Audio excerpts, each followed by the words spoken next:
పాదాలను శరణు పొందమని దక్షిణహస్తంతో చూపిస్తూ ఉంటారు. స్వామివారి దివ్యమైన ఆభరణాలు, పీతాంబరాలు, భుజకీర్తులు, కంకణాలు, అంగుళీయకాలు, మెట్టెలు, ఉదరబంధం, సింహలలాటం, ప్రలంబ యజ్ఞోపవీతం అనే ఒక విశేషమైన యజ్ఞోపవీత ప్రవృత్తి, కంఠాభరణాలు, మకర కుండలాలు, శిరశ్చక్రం, వీటన్నిటితో కూడా సర్వాంగ సుందరంగా అలంకరించబడి ఉంటారు స్వామివారు.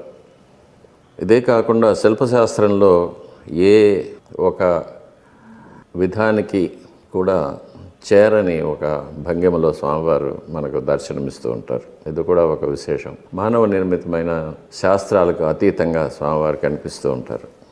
ఇది తిరుమల క్షేత్రం గురించి. ఇక భక్తులు అక్కడ ఒక 2-3 క్షణాలు మాత్రమే ఉండి దేవాలయం నుంచి బయటకు అవసరంగా వచ్చేస్తుంటారు. కాబట్టి అక్కడ ఎవరిని ప్రశ్నించి తెలుసుకోగలిగిన అవకాశాలు